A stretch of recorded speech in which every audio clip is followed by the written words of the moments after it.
Programa Fora da Curva, a gente fala o que a maioria cala. 12 horas. ZYI 775, AM 820 kHz. Rádio Universitária Paulo Freire, uma emissora da Universidade Federal de Pernambuco.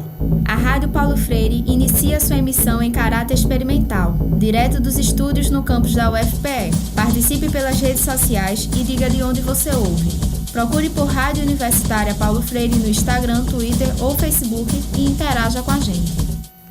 Vamos ouvir o depoimento de José Mário Ostregésilo.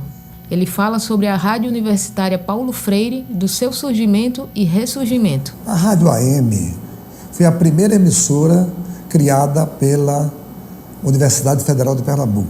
Então, essa origem é uma origem muito forte, porque eram professores, não é, que lidavam com a produção, uma produção de qualidade de uma rádio educativa, e entre eles o internacionalmente conhecido professor Paulo Freire, com quem eu tive a oportunidade de conviver.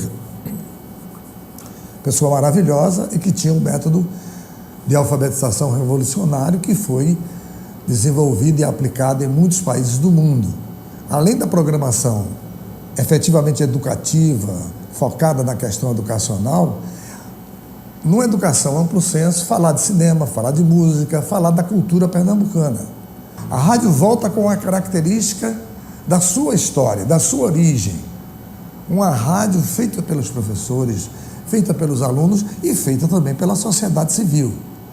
De modo que a denominação Rádio Paulo Freire é justíssima. E eu vejo um sonho realizado. Eu me sinto muito feliz e até muito emocionado com a volta dessa rádio, da forma como ela está voltando. Rádio Paulo Freire, a rádio que fazemos juntos. A Rádio Paulo Freire apresenta Entrevista.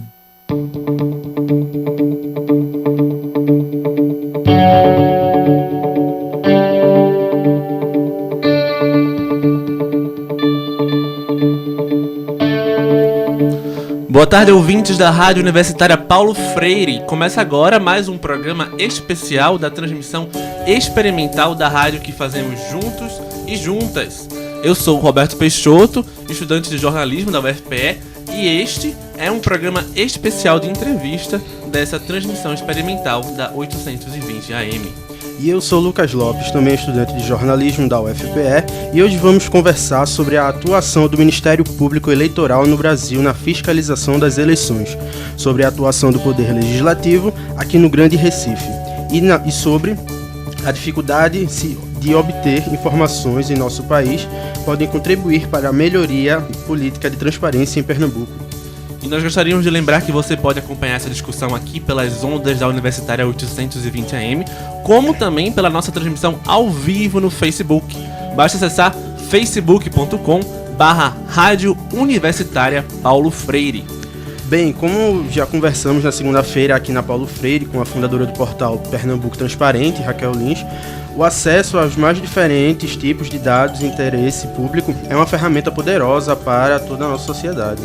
E o acesso a essas informações, Lucas, é muito útil porque, ao garantir a divulgação desses conteúdos, a sociedade civil pode propor inúmeras políticas de aperfeiçoamento da gestão de nossas cidades, estados e do nosso país.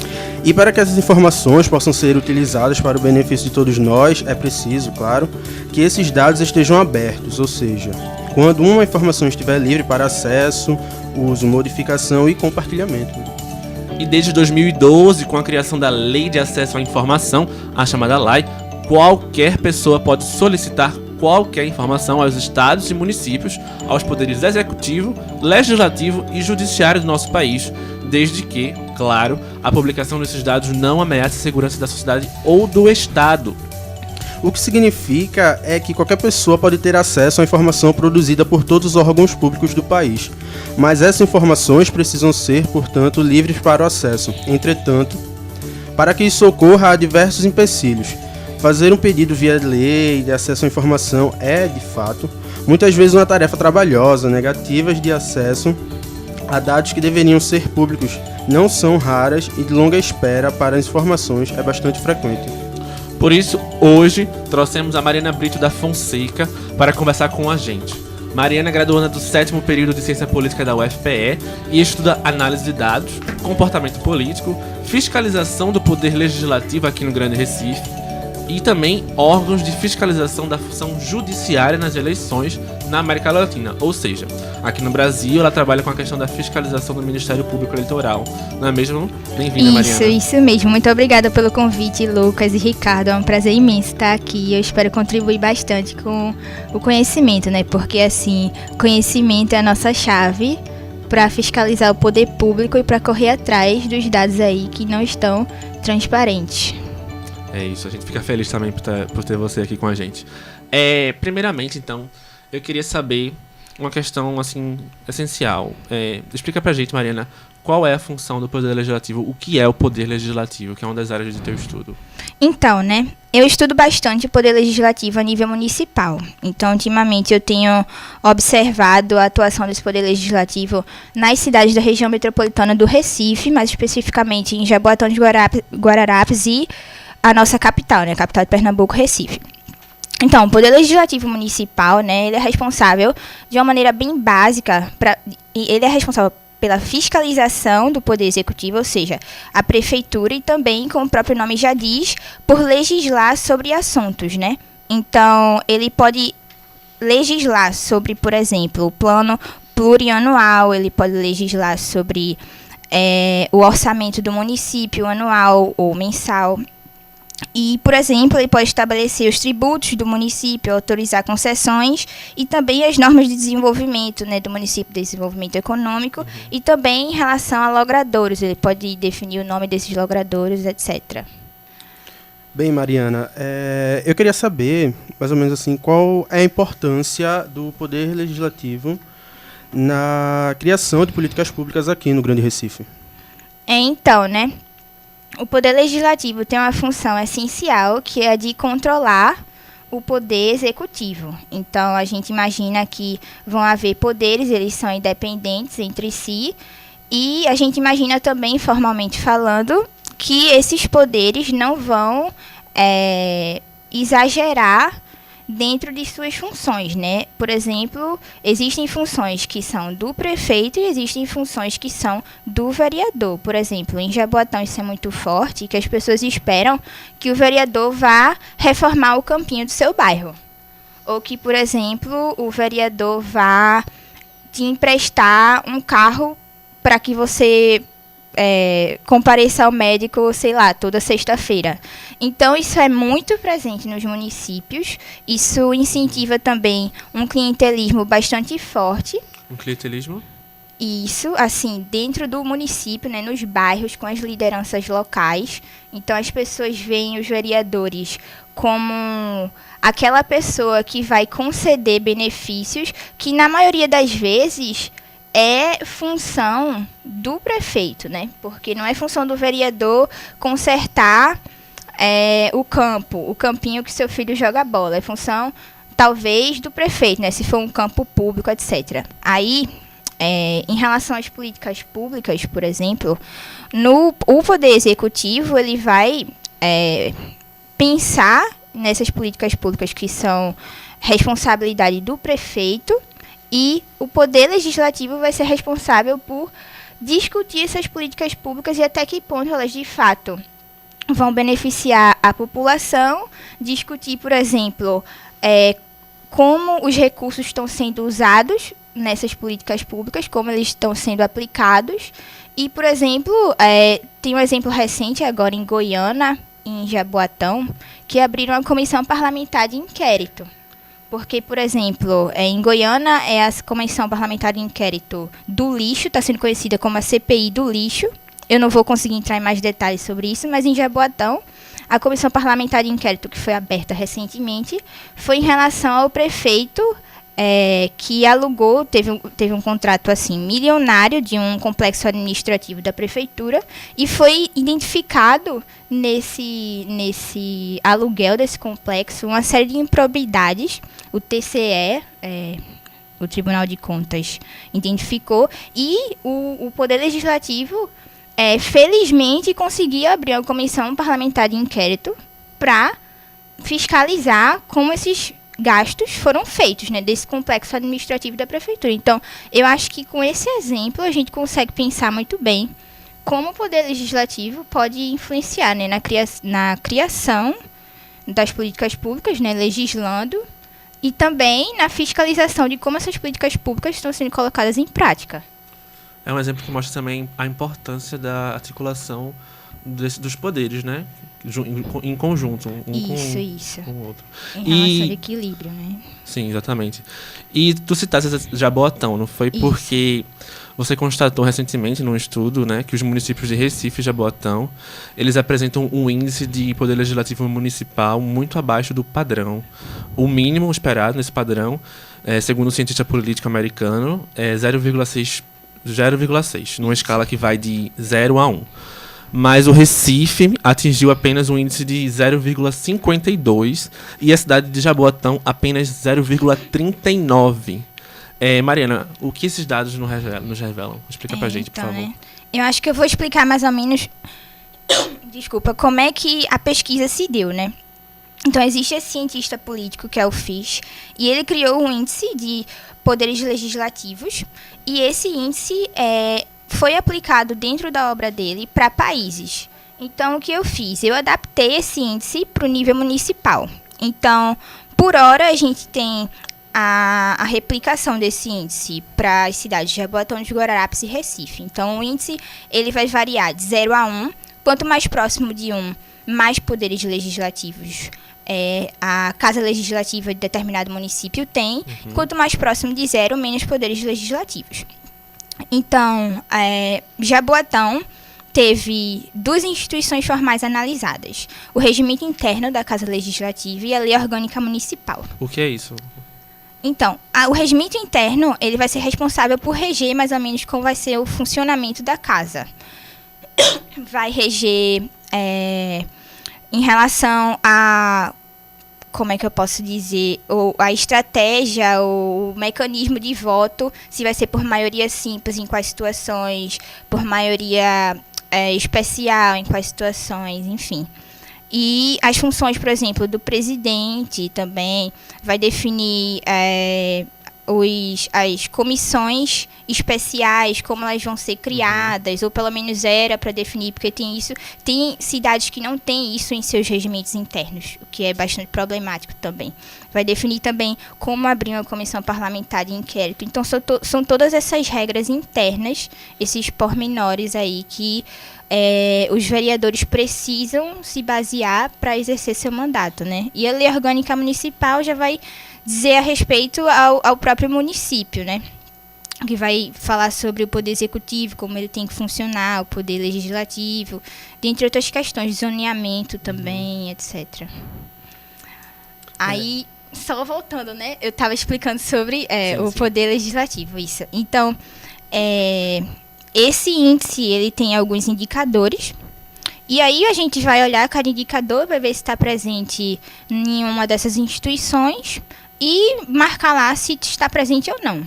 Então, aqui na adaptação que a gente fez para o nível municipal, existem cerca de 23 indicadores, certo?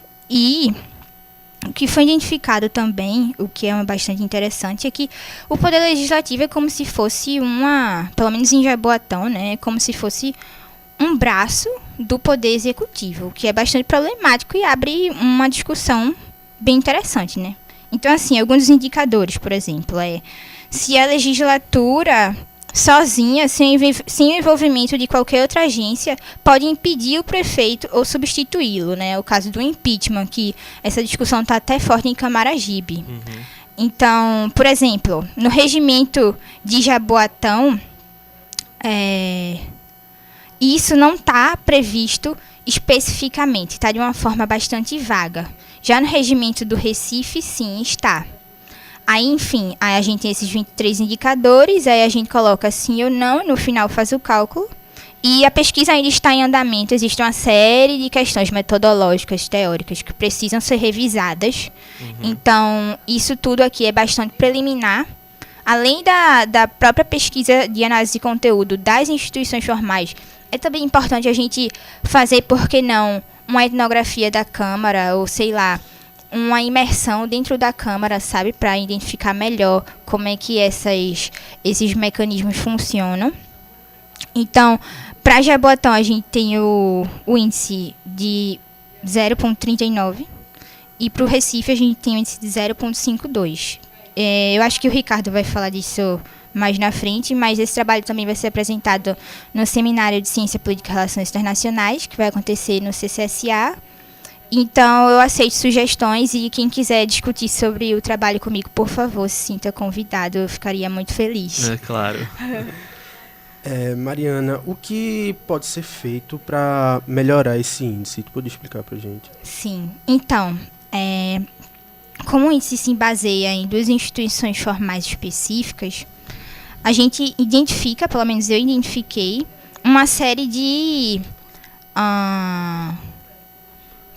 não falhas, mas coisas que precisam ser substituídas, ou, desculpa a palavra, mas assim, buracos, sabe, que precisam ser tapados, que não tem nesses regimentos. Por exemplo, eu sei que isso é uma proxy muito simples, mas o regimento de Jaboatão tem assim, 20 e algumas páginas, 30, e a do Recife tem 60 e alguma coisa.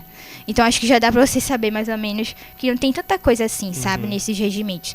Então, um exemplo interessante é o de Igaraçu, porque em Igaraçu eles receberam um diagnóstico do Instituto Legislativo Brasileiro, o ILB, e eles agora estão fazendo uma reforma do regimento interno, o que é interessante e, na minha visão, seria um dos caminhos para a gente aprimorar esse índice, né? Já que o índice se baseia somente no regimento interno e na lei orgânica municipal. E por que, então, é importante, não só para a gente, mas para toda a nossa sociedade, conhecer esses índices, saber que o Recife, segundo a tua pesquisa, apresenta um percentual de 0,52%, uma taxa de 0,52%, e Jaboatão apresenta uma taxa de 0,39%. O que isso quer dizer na prática? Então, na prática, isso significa que o controle, como eu falei anteriormente, de um poder sobre o outro, pode ficar um pouco, como é que eu posso dizer, frágil. Fica frágil, né? Porque a gente espera realmente que o vereador vá ter condições de cumprir com o seu papel de fiscalizar, de controlar, e além das próprias... de várias coisas que podem atrapalhar esse vereador, que são externas, né, estão fora do regimento interno, porque, por exemplo, em Jaboatão, eles não têm segurança patrimonial, então alguns vereadores tiveram seus gabinetes arrombados e tiveram computadores furtados, etc. Então, além das próprias dificuldades que fogem do controle dos vereadores, há também dificuldades que estão sendo que podem ser reflexo de coisas que poderiam estar previstas no regimento interno ou na lei orgânica municipal e que não estão, né? Então, a pesquisa, ela aponta para essas hipóteses, né? De que se tivessem mais prerrogativas previstas para que o vereador possa exercer sua função de maneira mais plena, isso seria melhor até para o próprio controle horizontal entre o poder executivo e o poder legislativo, e isso obviamente vai influenciar nas políticas públicas quando ela chega para a população de fato, né? Porque, por exemplo, a população não sente, mas, por exemplo, esse problema que teve em Jaboatão com o aluguel do complexo administrativo é com dinheiro de contribuinte, né? E assim, o cidadão continua pagando e assim, desperdício do dinheiro do contribuinte é tão ruim quanto desvio, né? É importante o cidadão conhecer isso, é importante que essas informações sejam transparentes, não é? E por que é importante conhecer esses índices? Pode explicar, Mariana, por favor? Então, né, como eu já falei, quando você conhece esses índices, você consegue tirar uma conclusão melhor de que como os seus vereadores vão poder exercer o seu papel, né? Por exemplo, você votou em alguém e essa pessoa está lá eleita, mas se ela não consegue ter tanto poder para fiscalizar o prefeito, até porque, por exemplo, o índice de Jaboatão é 0,39, aí fica difícil a pessoa que você elegeu, de fato, conseguir refletir a vontade da população, né, de cumprir com o seu papel. Aí eu acho que, assim, enquanto cidadão, é importante a gente saber, até para a gente cobrar junto às autoridades, soluções alternativas de como melhorar a gestão pública municipal, né? E como a gente pode cobrar, então, isso? Um dos fatores é a questão da transparência também, a transparência pública de informações, né? Explica pra gente o que é isso, por que ela é tão importante. Então, no caso do contrato do aluguel, né? Isso foi uma informação que foi divulgada no Diário Oficial. Uhum. Então, pode ser caracterizado como improbidade, pode não ser, a gente não sabe. Mas, uma vez que a pessoa ficar sabendo disso, alguma coisa pode ser feita. Por exemplo, outro exemplo. Agora na Câmara Legislativa da cidade de Jaboatão, foi identificado um contrato de R$36 mil para tirar xerox. R$36 mil? Isso. Isso foi publicado no Diário Oficial da União. Então, são gastos. Nós não somos especialistas em controladoria nem em contabilidade pública, mas são gastos que a gente questiona até que ponto são realmente necessários. Se não poderia ser economizado mais, enfim. Então, não tem como a gente saber desses gastos se não houver transparência. Se não houver transparência tanto no portal da transparência dos municípios, quanto, por exemplo, através de outros meios, Diário Oficial, através, por exemplo, dos jornalistas, né, que eles vão traduzir os dados em informação, e esses contratos vão deixar mais expostos para a população entender melhor o que está acontecendo. E todo mundo, então, pode ter acesso a esses dados, todo mundo pode saber que, por exemplo, R$36 mil foram gastos de contratos com xerox? Sim, sim. O Diário Oficial do município tem esse tipo de publicação. Então, só é você colocar no Google, assim, Diário Oficial Recife, você vai dar uma olhadinha e vai descobrir. Mas, claro, é importante, novamente, a função de jornalistas é muito importante nisso, né? De olhar isso e de tornar isso mais compreensível para a população. Uhum. Então explica pra gente agora que é uma questão específica, que é a questão dos dados abertos. Que a gente sabe que tem a questão da transparência pública das informações que a gente está falando aqui, a questão dos portais das transparências, que a gente sabe que existem, mas tem a questão também dos dados abertos. O que é isso, os dados abertos? Qual a importância dele para essa transparência das informações? Então, no caso dos dados abertos, eles são... Na Prefeitura do Recife existe uma empresa chamada Empreel, que é responsável pela gestão dos dados abertos municipais. E quando a gente fala de dados abertos, né, a diferença para o que a gente encontra no portal de transparência é que os dados abertos eles podem ser usados em diferentes formatos e podem ser usados para outras iniciativas que fomentam o controle social, mas não são somente para você ler e ver o que está, ou ver o gráfico, ou ver lá a tabela e ver o que está acontecendo, né? Os dados abertos podem ser usados para aplicativos, para robôs, dentre outras coisas. Até o Movit também pode ser usado para os dados, é usado como base em dados abertos também e tudo mais. E qual a importância desses dados para a nossa sociedade? Então, né, aquela velha questão, controle social. Quando a gente pensa em dados abertos voltados para o controle social, é aquilo que eu já falei. Que as coisas vão ser melhor identificadas, desvio, desperdício de dinheiro público, e assim a gente pode acionar outros órgãos, né, como o Ministério Público, Controladoria Geral da União, Controladoria Geral do Estado. A conversa tá boa, mas a gente vai ter que fazer um breve intervalo agora. São 12 horas e 25 minutos. Já já voltamos com mais discussões sobre dados abertos, sobre transparência pública de informações, aqui na Rádio Universitária Paulo Freire.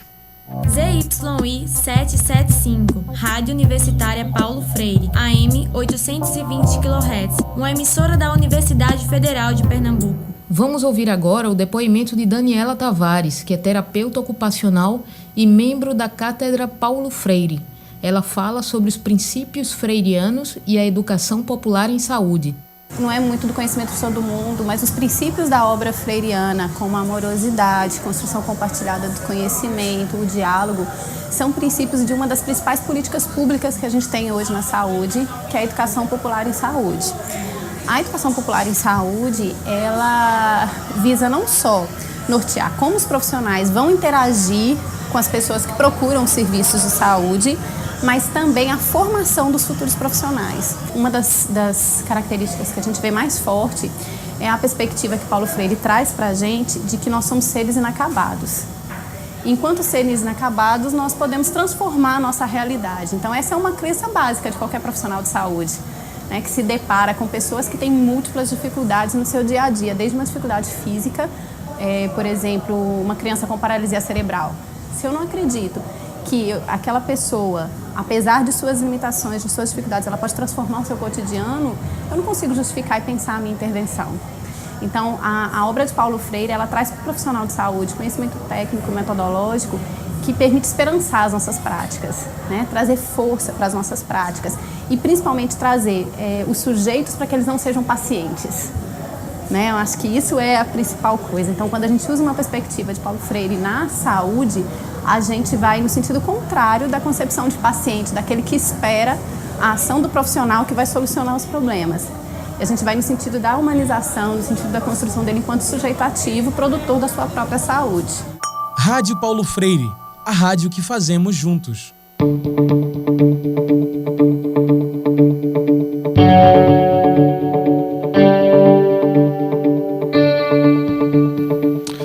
Estamos de volta aqui na 820 AM com um programa especial de entrevista. No primeiro bloco a gente falou um pouco sobre a política de dados abertos de Pernambuco, sobre órgãos de fiscalização do Poder Legislativo aqui no Grande Recife e conhecemos a Mariana Brito, graduanda em Ciência Política pela Universidade Federal de Pernambuco e que atua nas áreas de políticas públicas, análise de dados e comportamento político.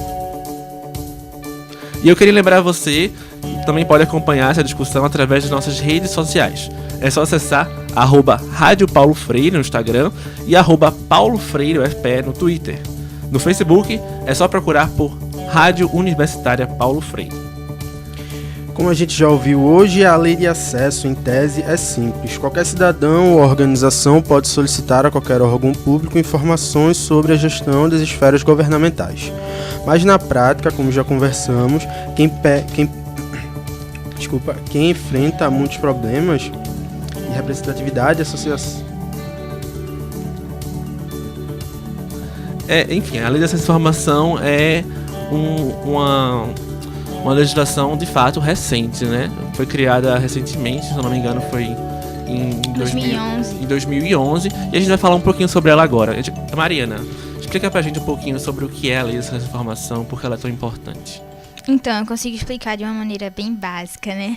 A lei de acesso à informação, né, assim como a lei anticorrupção, são duas leis que são muito modernas para o nosso país. Então, através dessa lei, é garantido ao cidadão ele correr atrás de várias informações, né? Por exemplo, se, sei lá, você mora num bairro que está faltando ambulância, talvez, no posto de saúde. Aí você não sabe por que essas ambulâncias estão faltando. Você pode pedir essa informação através de ouvidoria, que é muito presente, e também solicitando por e-mail, etc. E ela é muito importante, assim, para o controle social, novamente, né? Ela que garante, por exemplo, que a gente tem os portais da transparência, os dados abertos.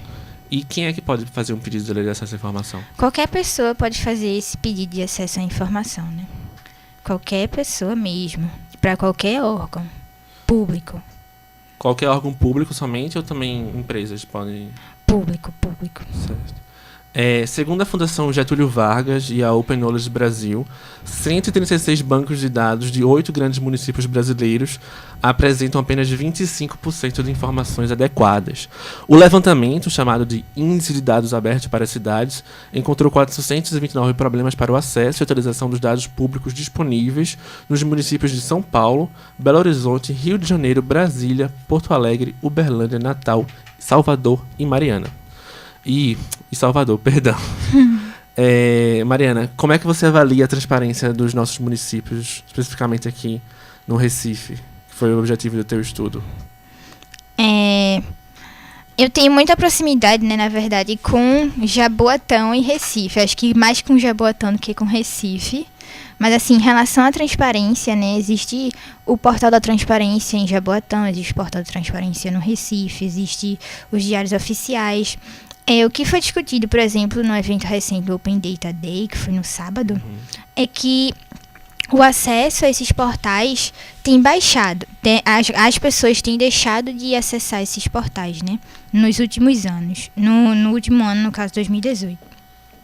Aí, apesar de existir esses portais de transparência, as pessoas parecem não estar acessando, né? Então, acho que esse é um problema essencial. As pessoas precisam acessar mais esse portal da transparência, descobrir o que está nesses portais de transparência, como isso pode afetar a vida deles. E não é uma função só da gente educar também, mas até para as pessoas também terem acesso, né, que essa informação existe e que estão nesses portais. Por exemplo, o que a gente está fazendo agora na rádio já é parte disso. Mas, novamente, é papel dos comunicadores sociais e expandir isso, né? Expandir essa informação. E por que tu acha que esse baixo acesso está acontecendo? Falta divulgação? Falta o quê? Essa é uma boa pergunta, porque no próprio evento, no Open Data, era o que a gente estava tentando descobrir, né? Porque esse acesso está diminuindo. E é uma coisa que também a gente não sabe. A gente não pode deixar de divulgar e dizer para as pessoas acessarem. Voltando à questão dos municípios, né? Recife é um município transparente? Qual a tua avaliação? Então, tem um índice do Tribunal de Contas, que se tu puder checar aí rapidinho, que é o Índice da Transparência Municipal, ITM, em Pernambuco. Aí o último resultado do índice, se eu não estou enganada, no Recife o valor estava desejável, em Jaboatão também estava desejável. Então, quem puder checar esse índice na internet, ele vai dar um diagnóstico melhor sobre isso. Então, eu diria que a minha impressão é a mesma do Tribunal de Contas, né? Desejável, mas novamente as pessoas precisam acessar e saber que o portal existe. Só um segundo. Segundo aqui o site do TSE, tse.pe.gov.br/Índice de Transparência 2017, a pontuação de 2017 para o município de Recife foi 803,50, o nível de transparência desejado, né? Isso. Esse é o ranking comparativo do portal do TSE. Então, qual a importância para a gente, então, de um município assim transparente? Um município transparente, ele pode abrir espaço para que as pessoas participem mais, né? A gente fala de transparência, quando a gente fala de transparência, a gente precisa falar também como essa informação é dada, da qualidade da informação. Não só que a informação primeiramente precisa ser dada, mas ela também precisa ser dada de uma maneira que as pessoas possam ter acesso. Então, é aquilo, né? A partir do momento que a gente começa a fazer com que as pessoas procurem esse portal da transparência, a gente começa a ativar, porque não, a cidadania nelas, né? A crença de que elas fazem parte da política também, que elas podem participar dessa política, que a política não é só uma coisa para as elites, né? Então, quando elas começam a conhecer como isso se dá nesse processo dentro dos portais da transparência, que a transparência abre espaço para que as pessoas consigam ativar mais a sua cidadania, aí elas podem, de fato, ir participando da política, e aí a gente vê a importância, né, dessa transparência. Claro. Bem, Mariana, a gente sabe que tu articula um projeto de pesquisa sobre órgãos de fiscalização na função judiciária nas eleições na América Latina, não é? Isso. Então, explica pra gente, o que é esse teu trabalho? Então, né, isso é um projeto de iniciação científica que está sendo financiado pelo CNPq aqui na UFPE, e eu estou desenvolvendo junto com a professora Gabriela Taroco no grupo de pesquisa Partidos, Eleições e Comportamento Político. Então, o título do projeto é Instituições de Fiscalização e Controle da Adjudicação Eleitoral na América Latina, né? Então, essa adjudicação a gente pode entender basicamente como a função judiciária nas eleições, né?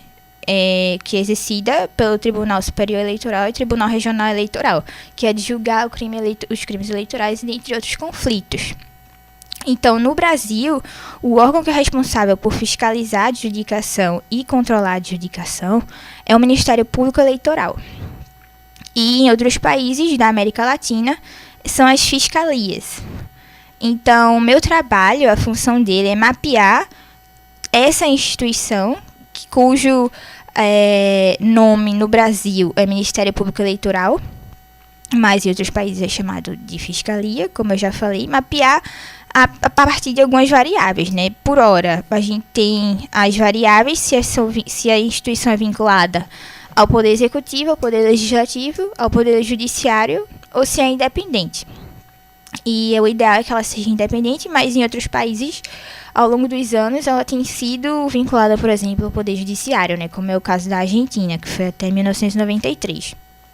Então, a partir disso, a gente pode ver se essas instituições vão existir, né? Existem ou existiram na América Latina. E é importante que essas instituições existam para que a gente possa identificar, por exemplo, a qualidade das eleições nesses países, né? Porque isso vai influenciar a qualidade das eleições. Então, falando um pouco, por exemplo, do Ministério Público Eleitoral, ele vai ser responsável por acionar os órgãos tipo o TRE, o TSE. Você vai ser responsável por acionar esses órgãos para que eles possam cumprir com o seu papel, né? Então, eles podem emitir parecer, por exemplo, sobre o julgamento de algum conflito, o Ministério Público Eleitoral, e também tem outras ferramentas, né, dentro do Ministério Público Eleitoral, que é a ação de investigação judicial eleitoral, a ação de impugnação de mandato eletivo, o recurso contra a diplomação e as representações e reclamações. Tu falasse agora que o Ministério Público Eleitoral, ele aciona o TSE, o TRE, enfim. Tu deu uma explicadinha geral agora pra gente sobre isso, mas explica, assim, o que é de fato o Ministério Público Eleitoral? Qual é a função dele em nosso país? Por favor. Então, o Ministério Público Eleitoral ele vai atuar em todas as fases do processo eleitoral, né? Dentre elas, pode ser a inscrição dos eleitores, as convenções partidárias, o registro de candidaturas, campanhas, propaganda eleitoral, diplomação dos eleitos, enfim. Um exemplo bem prático do que o Ministério Público Eleitoral tem feito, que foi agora no ano passado, foi uma campanha que eles estavam espalhando, assim, pôsteres, não sei se vocês chegaram a ver, não, com uma imagem de cordel, explicando para as pessoas, por exemplo, quem pede voto em igreja não quer seu bem, não acredite nela e tal. Era como se fosse, com a linguagem de cordel, uma imagem como se fosse de um cordel mesmo. E era uma campanha que visava... a campanha dos ônibus, principalmente, né? Isso. Era uma campanha que visava a conscientização, né, das pessoas sobre o que é crime e o que não é dentro das eleições. O Ministério Público Eleitoral também tem portal que ele abre para reclamações, para denúncias e tudo mais. Isso nas eleições, né? Bem, Mariana, ainda falando sobre esses órgãos, eu queria que tu explicasse um pouquinho pra gente qual a importância de estudar esses órgãos de fiscalização. os órgãos de fiscalização eleitoral, né? Isso. No caso, a gente está falando do Ministério Público Eleitoral. Então, é importante, por exemplo, para que se exerça o controle horizontal, né, dentro do judiciário, por exemplo. Vai haver o Ministério Público que vai estar fiscalizando o que o Poder Judiciário faz. Dessa forma, a gente espera que o Poder Judiciário não seja de todo, entre aspas, autoritário, né? Porque vai haver pessoas que vão estar lá controlando e fiscalizando quais são as ações desse Poder Judiciário. Então, a literatura já aponta, né, que isso é importante para a qualidade das eleições mesmo. E quais foram os principais pontos que tu já encontrou no teu trabalho? Como tu já falaste, a gente sabe que ele ainda está em andamento, né? Uhum. Isso, ele está em andamento ainda. Então, no caso da Argentina, a gente identificou o Ministério Público, né? O Ministério Público existe na Argentina desde 1853, algo do tipo. Inclusive, a primeira Constituição da Argentina foi em 1853, enfim.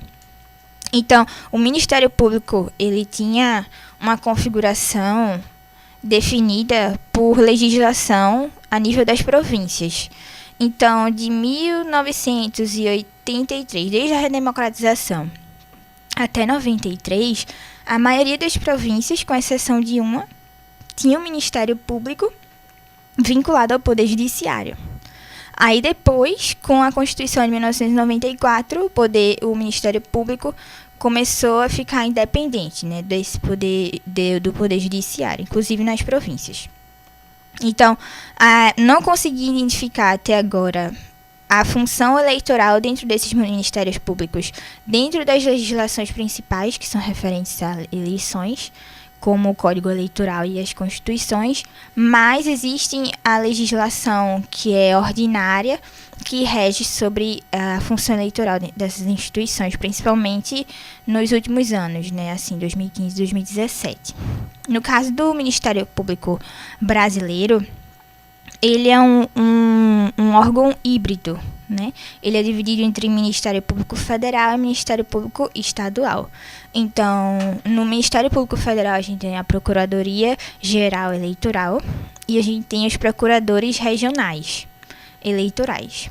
Então, a Procuradoria Geral Eleitoral, que é a Raquel Dodge, eu acho que vocês já conhecem, sim, a Raquel Dodge, ela vai atuar junto às eleições para a presidência e os procuradores regionais eleitorais nas eleições para deputado estadual e governador. E a gente tem também o Ministério Público Estadual, que faz parte do Ministério Público Eleitoral, que são juntamente com os promotores de justiça, que quando vão para o Ministério Público Eleitoral se transformam em promotores eleitorais. Então, os promotores eleitorais vão atuar principalmente nas eleições para vereador e prefeito. E voltando agora para a questão da transparência, né? Transparência pública de informações, não só no Poder Judiciário, como também no Legislativo, que é um dos focos da tua pesquisa, eu queria saber como é que tu avalia a evolução do Brasil, de Pernambuco especificamente, em relação a essa transparência de dados. Porque a gente sabe que no Poder Executivo a transparência é bastante forte, né? Mas quando a gente compara os outros poderes, a nível estadual é menor. Isso, então. A nível federal, né, a gente tem o portal dados.gov.br, que reúne 6.412 bases de dados abertos de diversos órgãos do Poder Executivo a nível federal. Inclusive, essa base é fiscalizada pela Controladoria Geral da União e tem sido aprimorada bastante ao longo do tempo, desde da Lei do Acesso à Informação entrar em vigor. No caso estadual, no nosso caso, Pernambuco, de acordo com o Sandro Mendonça, né, que é o controlador geral, ele faz parte da Controladoria Geral do Estado, CGE, no evento do Open Data Day, né, que aconteceu no sábado, ele falou que a base de dados do governo do estado, ela está sendo criada e está perto de ser lançada, que é uma notícia muito boa. No caso da Prefeitura do Recife, já existe uma base de dados também, só é pesquisar aí, base de dados aberta da Prefeitura do Recife, que você acha também. Então, em relação à evolução, a gente tem estados realmente que estão se mobilizando para começar a criar suas bases de dados abertas, com acesso livre ao público, e os portais de transparência também estão bastante presentes assim na região metropolitana do Recife, né, que eu consigo falar. E a gente, eu espero e eu sinto que realmente isso vai ser mais aprimorado ao longo do tempo, até porque a gente está discutindo isso aqui na rádio, outras pessoas estão discutindo isso em outros locais. Então, isso é importante e isso vai trazer muitos pontos positivos a longo prazo. Bem, Mariana, como tu avalia a facilidade de obter esses dados aqui no estado e nos nossos municípios? Olha, o portal da transparência vai existir, o diário oficial da prefeitura vai existir também. Então, tu perguntou sobre o acesso, né? Como eu avalio o acesso desses dados. Então, eles vão existir, mas, novamente, nem todo mundo conhece, nem todo mundo sabe o que pode ser consultado nisso aí. Então, isso já é um problema que eu já falei e estou repetindo novamente. Isso já é um problema. E, em relação a resposta de pedido à informação, por exemplo, eu posso falar de experiência pessoal, eu nunca tive muita resposta, sabe? Assim, eu faço o pedido de acesso à informação e eles não me respondem. E também já mandei e-mail para Poder Legislativo, que eu também não tive resposta com esses e-mails, sabe? Então, é como se faltasse a cultura, né? A cultura até interna dentro desses órgãos em disponibilizar. Às vezes o servidor também tem medo de disponibilizar, acha que pode receber algum tipo de reclamação do seu superior e tudo mais. Se por um lado a gente tem uma dificuldade bastante grande de se obter esses dados, né? A gente tem, por outro, eventos como o Open Data Day, que você citou bastante aqui, que são responsáveis por celebrar, né, o Dia dos Dados Abertos, celebrar a transparência pública de informações. Conta pra gente, então, como é que foi tua participação? Tu foi como ouvinte, o que é que tu achou, o que é que tu escutou lá de mais importante sobre a questão da transparência pública de informações para a fiscalização de diversas políticas? Então, né, no início do evento a gente teve a participação do pessoal do Controle Geral do Estado, da Empreel, da Prefeitura do Recife, o pessoal da CGU. E o que eu achei mais interessante, como é um evento de dados abertos, né, voltado para os dados abertos, é que tem muita gente fazendo muita iniciativa, colocando em prática muita iniciativa bacana em que se usa os dados abertos, né? Por exemplo, tem o Observatório de Saneamento Ambiental do Recife, que faz um trabalho interessante. Tem um pessoal que também está fiscalizando saneamento, fiscalizando outras questões voltadas para a parte ambiental. E isso é muito interessante. E também os hackathons que estão sendo feitos pela... O que são isso? Então, né, está sendo feito o pessoal da Prefeitura do Recife tem feito alguns. E nesses hackathons o pessoal se reúne para decidir soluções para as políticas públicas, soluções para os problemas municipais, em que se usa a tecnologia da informação, né? Então, o pessoal cria criam aplicativos para que ajudem aí nessa gestão municipal e tudo mais. Eu nunca fui para nenhum hackathon, eu só vejo o pessoal comentando, né? Então, eu ainda não posso falar com certeza, mas assim, o pessoal usa bastante os dados abertos também para pensar em soluções. Como eu já falei antes, para usar robôs e tal, e aplicativos no geral. É um esforço coletivo, né? Isso. Mariana, para concluir, o que é preciso para melhorar a transparência de informações, a transparência do Poder Legislativo, Judiciário e Executivo em nossos municípios? As pessoas precisam, de fato, seguir a lei de acesso à informação, né? Precisa se criar essa cultura dentro dos órgãos de que é necessário que as pessoas saibam o que está acontecendo de uma maneira mais acessível, não é para criticar, mas também para ajudar a melhorar o que está sendo feito. Às vezes a pessoa tem alguma ideia e para que melhore aquilo ali e não tenha como viabilizar essa ideia, né? Já estamos nos aproximando do final do programa, por isso que eu queria saber sobre o evento que você comentou que você vai apresentar o seu trabalho sobre o Poder Legislativo aqui no Grande Recife, que a gente discutiu, né, no primeiro bloco. É o 8º Seminário de Ciência Política e Relações Internacionais da UFPE, que vai ser realizado nos dias 27 a 29 de março no Centro de Ciências Sociais da UFPE. Conta pra gente um pouquinho sobre o evento. Então, o evento ele vai contar com algumas mesas de alguns cientistas políticos renomados vão estar nesse evento conversando sobre temas bastante interessantes para o que a gente está vivendo atualmente no país. Então, quem quiser se informar mais e até ter mais argumentos para debates e tudo mais, eu recomendo bastante. No período da tarde, a gente vai ter algumas mesas que vão discutir alguns trabalhos acadêmicos que têm sido feitos pelas pessoas, né, pelos cientistas políticos aqui do estado e fora do estado. Alguns pôsteres também. E também vão ter alguns workshops. Então, por enquanto, a gente só tem inscrição aberta para ouvintes, não para ninguém que vai apresentar artigo. Mas eu garanto que vai valer muito a pena. A gente já está chegando no final do programa, mas antes eu queria mandar um abraço para o ouvinte José Carlos Calheiros. Ele fala sobre a importância de um cidadão ter o conhecimento da lei orgânica do município, né? E fala também, parabeniza a gente pelo trabalho de se promover aqui o esclarecimento de população da questão da legislação, toda a legislação da lei de acesso à informação, a legislação da transparência pública no nosso estado. Essa edição teve a apresentação... Eu queria agradecer a Mariana. Foi um prazer ter você aqui conosco, conversando com a gente. Mariana, muito obrigado por ter estado com o convite assim, de última hora. Eu que agradeço, muito obrigada, gente. Está sendo um prazer estar aqui, conhecer todos vocês. A Catarina também, que não está aqui falando, mas também ajudou bastante, está viabilizando essa discussão. O Lucas pelo convite e o Ricardo também pelas perguntas que têm sido incríveis. Roberto, desculpa, mas só para corrigir. Desculpa. E Catarina Polônia, que está nos trabalhos técnicos com a gente. Isso aí. Essa edição, né, teve a apresentação de Roberto Peixoto e Lucas Lopes. E esse programa foi produzido por mim, Roberto Peixoto e Lucas Lopes. Nos trabalhos técnicos de Catarina Polônio. E a gente deseja a todos uma boa tarde e até a próxima. Boa tarde, Mariana. Boa tarde, Mariana. Muito obrigada, gente. Boa tarde, gente.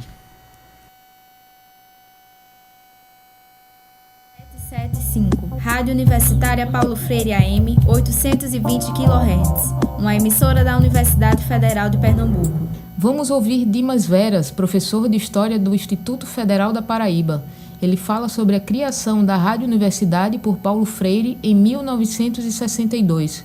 Mais tarde, ela se chama Rádio Universitária M. Hoje, Rádio Universitária Paulo Freire. A Rádio Universidade, ou Rádio Paulo Freire, foi criada ali em 1962, nos tempos em que Paulo Freire era professor aqui da Universidade Federal de Pernambuco, na época chamada de Universidade do Recife. E ela começou funcionando de maneira experimental em 62 e em 63 ela vai ao ar definitivamente com a grade de programação pronta, com vários colaboradores dos movimentos sociais, estudantes, professores, jornalistas. A rádio gerou um burburinho muito grande na época, porque o Paulo Freire vai convidar inclusive uma pessoa muito competente para liderar o processo, o professor José Laurênio, que era escritor e que também era radialista, tinha experiência na BBC de Londres, e ele vai montar uma programação e dentro dessa programação ele vai contemplar alguns movimentos que na época despertavam a desconfiança da direita, dos setores mais conservadores da sociedade. Por exemplo, o movimento Cultura Popular ou os próprios estudantes da universidade do movimento estudantil do DCE na época. E no final de 63, a rádio vai passar por vai se envolver numa contenda pública envolvendo intelectuais, jornalistas, conservadores, e quando vem um golpe, em 64, toda aquela equipe ela vai ser expurgada, vai passar por processo de perseguição e vai ser colocada para fora. Né? Eles vão montar, a rádio continua funcionando, mas com outro perfil. A Rádio Universitária M agora é Rádio Universitária Paulo Freire.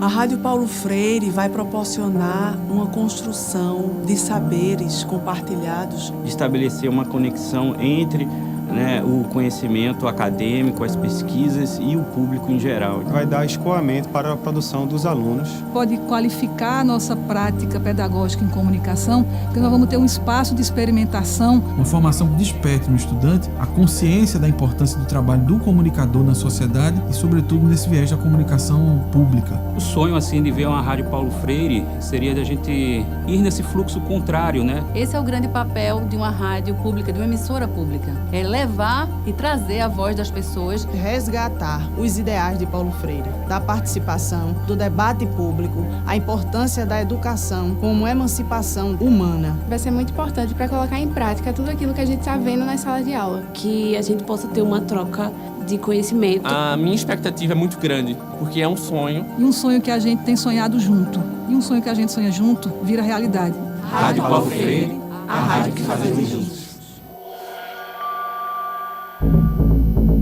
Direto dos estúdios no campus da UFPE, a Rádio Paulo Freire encerra sua emissão em caráter experimental. Seguimos nas redes sociais. Procure por Rádio Universitária Paulo Freire no Instagram, Twitter ou Facebook e interaja com a gente.